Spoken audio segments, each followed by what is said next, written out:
胡德全是负责采冰和制冰的，平日里就住在后院替酒楼看守冰窖，没成想竟被活活冻死在冰窖里。现场可有被人动过？没有。醉仙楼掌柜的发现死者后，第一时间报了案，期间并未有人进入。你们来的时候，这冰窖的第一道大门就是开着的。是。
就不告诉你，我们小婉儿可是家学渊博。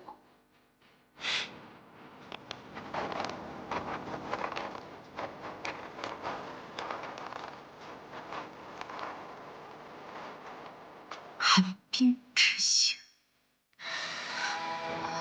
果然是按照7重地狱逐层排下来的。郡主，可是未曾见有黑色无意花图案。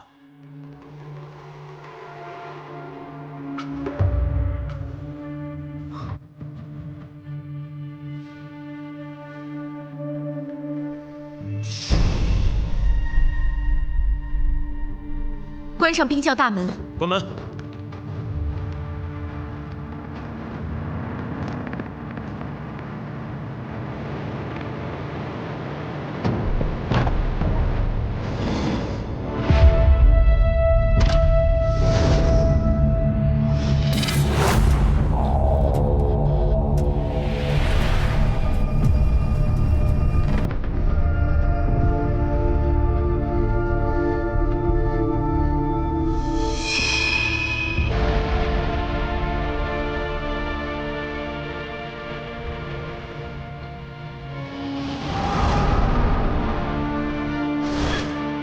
寒冰之刑，惩罚的是六亲不认之女。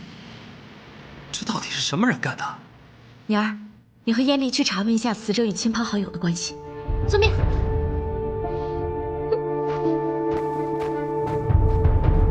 这到底是怎么回事？哎，等等我！掌柜的，你这酒楼冰窖死了人，恐怕日后生意不好做啊。谁说不是呢？这胡德全活着的时候祸害人，死了他还连累我。早知如此，当初我就不该一时心软收留他。听掌柜的意思，这胡德全不是什么好人。胡德全本是酒楼的财买，从前嗜赌成性，欠下了巨额赌债，就将唯一的女儿卖去了青楼。谁知他依然不知收敛，不仅输光了女儿的卖身钱，还被庄家打断了腿，险些活不下去才来求我。我见他可怜，就收留他住在后院，替酒楼看管冰窖。掌柜可知这胡德全把女儿卖去了哪家青楼啊？好像是凤七楼。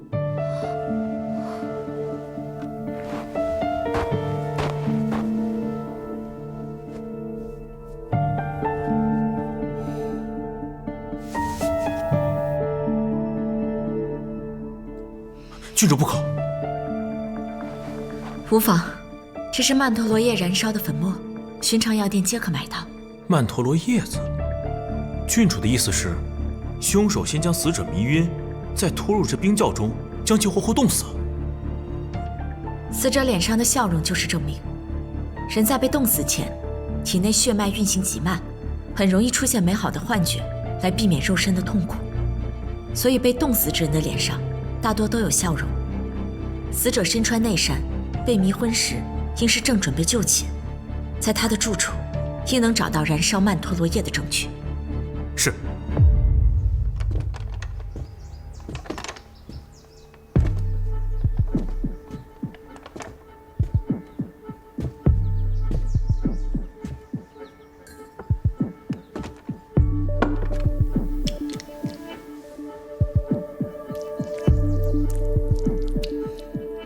这曼陀罗粉就掺在灯芯之中。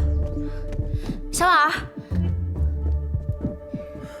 我们查到那个姓胡的卖亲生女儿的地方就在凤栖楼。许养的外宅也是凤栖楼，这一个还是凤栖楼，我们都查到了。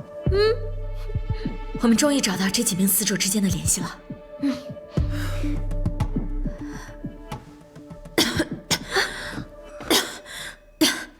怎么了，小婉儿？是不是在冰窖受寒了？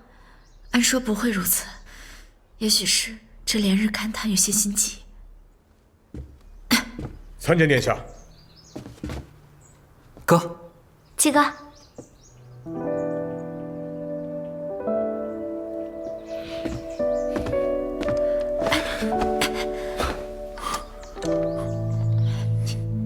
你干什么？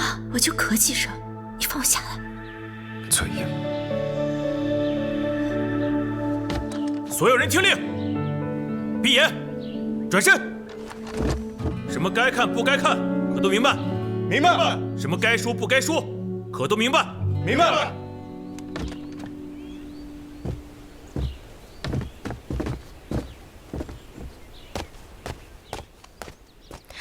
小伙子，不错，有前途。谢谢郡主，卑职应该的。不错不错。看什么呢？怎么了？眼睛直勾勾的，跟饿狼见了肥羊似的。我哪有啊？闭眼，转过去。什么该看，什么不该看，可都明白？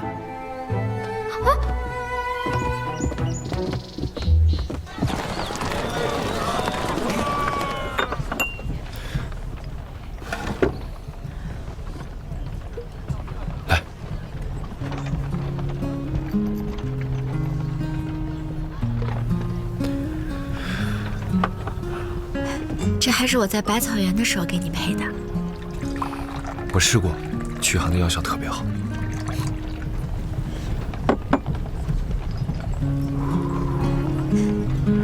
来，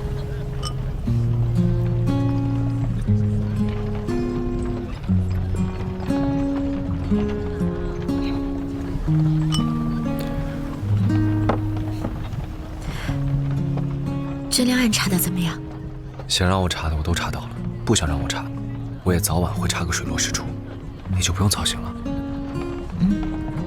我把真实身份告诉宁儿了。知道了，你赶紧闭眼睡一会儿吧，发发汗就好了。来，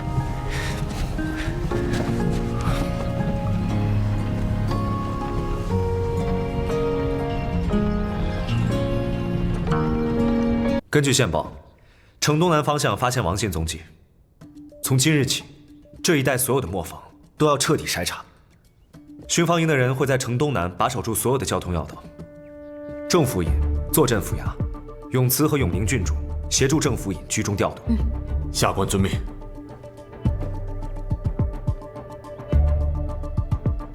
除了当日值守的衙差捕快，燕离、白风、詹捕头，你们三人带上其余人手，假扮成平民百工进行暗访。不管是酒坊、油坊还是粮坊，通通派人盯防，如遇异动，即刻上报。是。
行凶人是预先在此布下了陷阱，这磨盘离门的位置并不近，周围也没有任何打斗和拉扯的痕迹。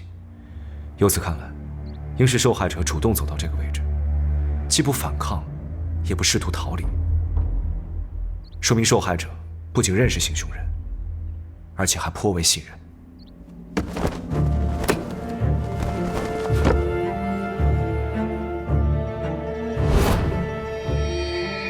案发时应是深夜，行凶人提前吊好磨盘，画好图案，等待受害者的到来。受害者从院中走进仓库，很难马上看清地上的图案和吊起来的磨盘。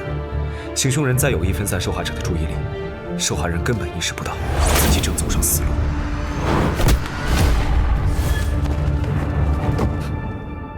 由梁上的痕迹来看，砍断绳子的人应该就躲在梁上。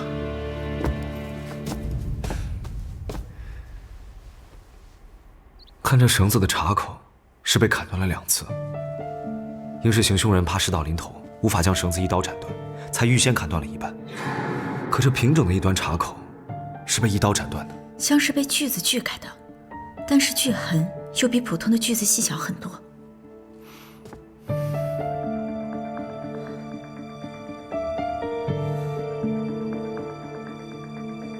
我知道了，是用玉雕师傅的无齿锯锯开的，可以精确控制切口的深浅。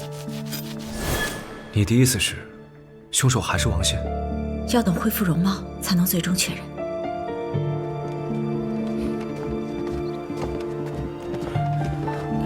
宁画师，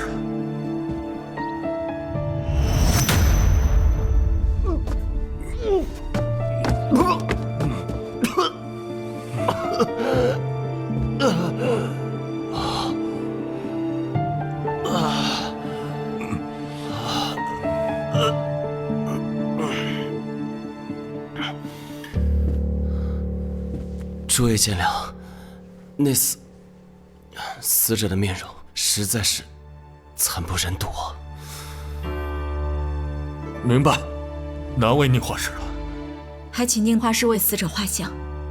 宁画师，以你的画工，根据死者的余下脸部轮廓画出完整画像，应该没问题吧？在下尽力而为。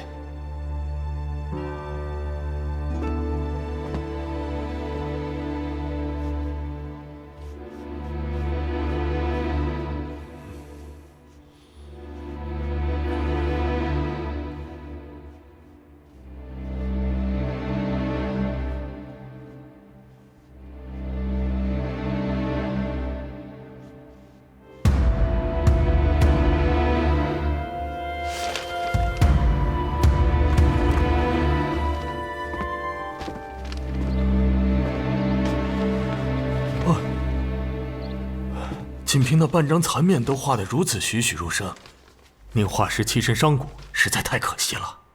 郑府尹过奖，在下既信不辱命，那便先行告辞了。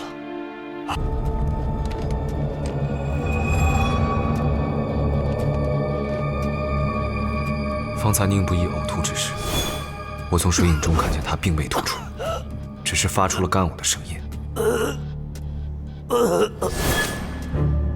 我也曾察觉，宁不义第一次为吴谦画像时，也是恶性干呕。当时他一手搭棺，一手扶腿，身体前弓，但突厥恶心之人，应是用手扶住胸口和胃部来缓解不适。人在呕吐完毕后，面部或双眼都会因憋气涨红或双眼流泪，而那日他面色如常，眼底干净。明明不惧，却故作惊惧。宁不义有嫌疑。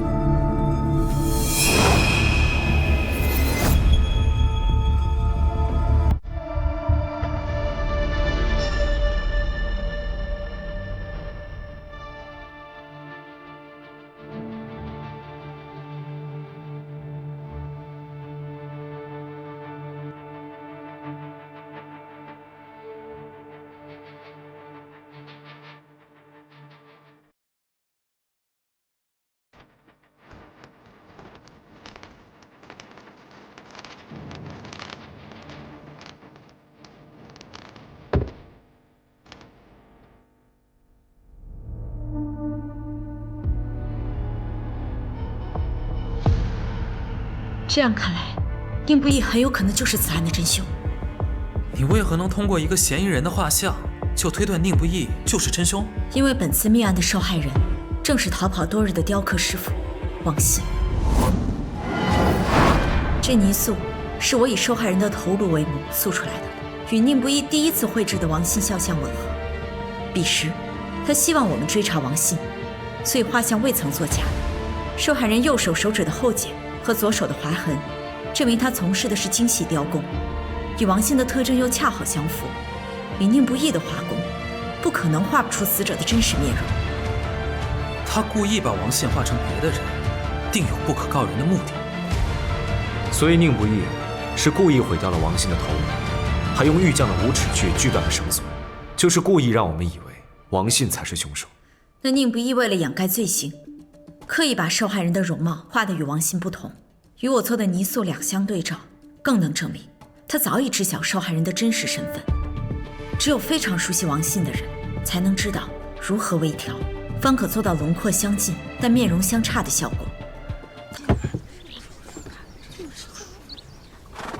郡主，多谢。殿下呢？殿下风寒未愈，令我先行勘察现场。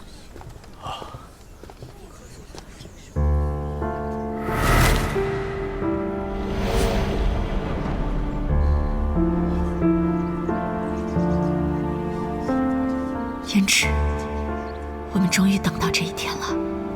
开门。郡主，不可。这事关先进王府，需有大理寺跟刑部签发批文，方能开启此门呢。郡主，不可！此乃罪臣府邸，擅自损毁封条，罪同挑衅天下威严。圣上亲赐我刑部行走之权，殿下亲命我行勘验之事，何来擅自之说？若圣上不悦，我自会亲自向圣上请罪。正府尹和斩捕头只管照常行事即可。是。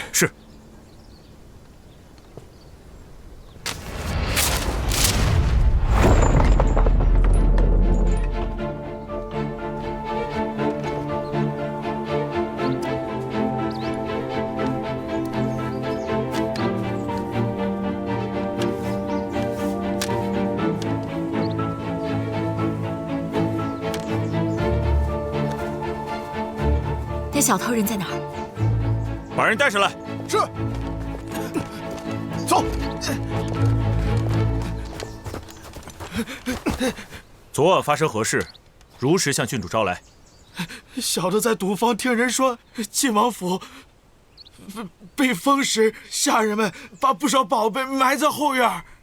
小人就想，趁着晚上来碰碰运气，见这里的土果然比别处新鲜，于是我就。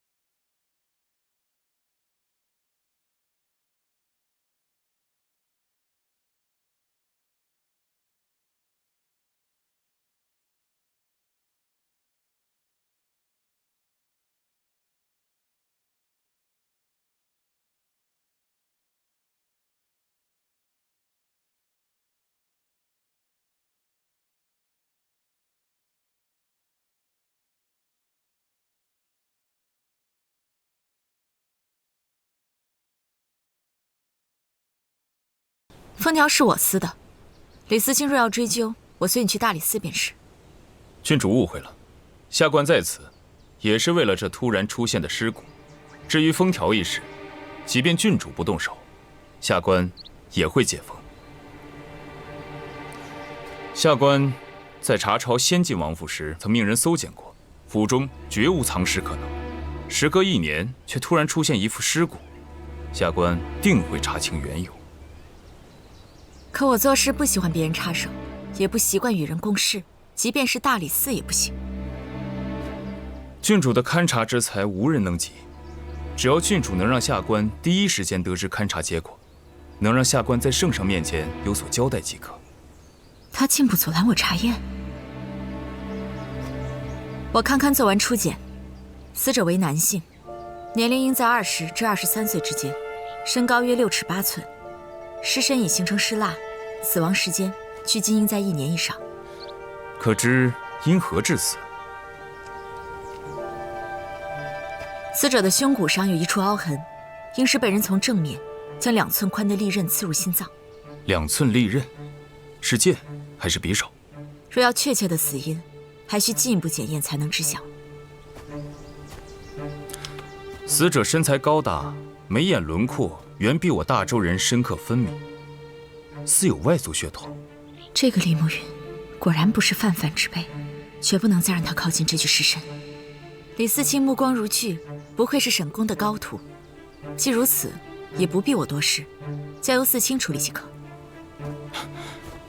郡主息怒，下官绝对无意在郡主面前班门弄斧，还请郡主公事为重，原谅下官一时轻狂。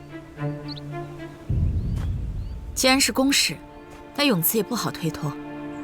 郑府爷，麻烦你着人将这具尸身搬去义庄，没有我的首肯，任何人不得擅入。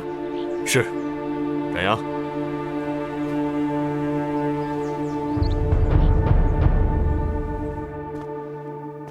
朕已经许久没有听到过晋王二字了。是臣无能。哎，起来吧，此事怪不得你们。谢陛下。但此事涉及晋王，还需你们用心详查。这样，此事先放一放，永慈也不必急着去剖验。眼下太后的身体刚刚复原，想要出城踏青。这样吧，所有事情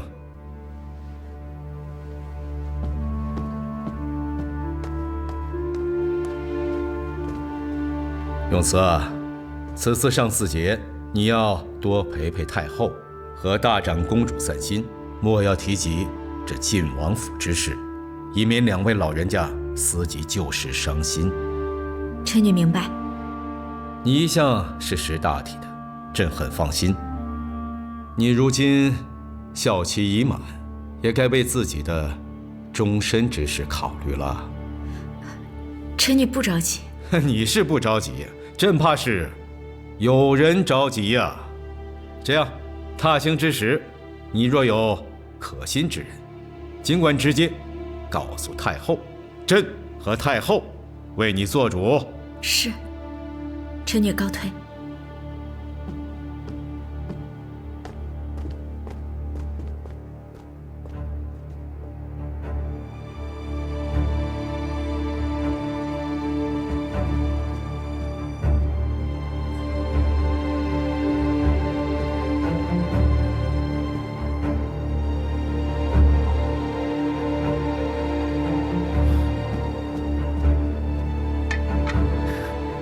陛下对瑞王世子真是费心了。这永慈本来就身世单薄，若是燕池比他父亲省心，成全这门亲事，也大无大碍。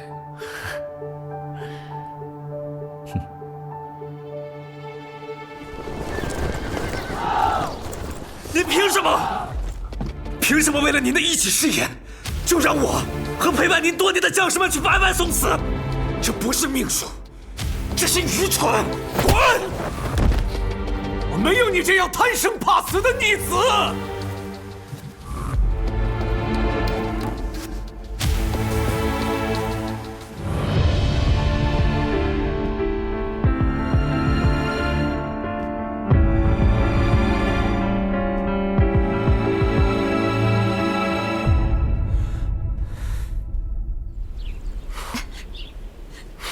这样，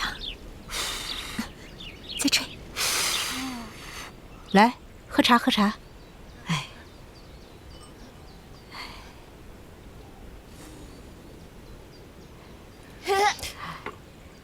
有婉儿陪着，你看他笑得多开心呢。对，也不知道这个随儿什么时候能回到从前那个样子。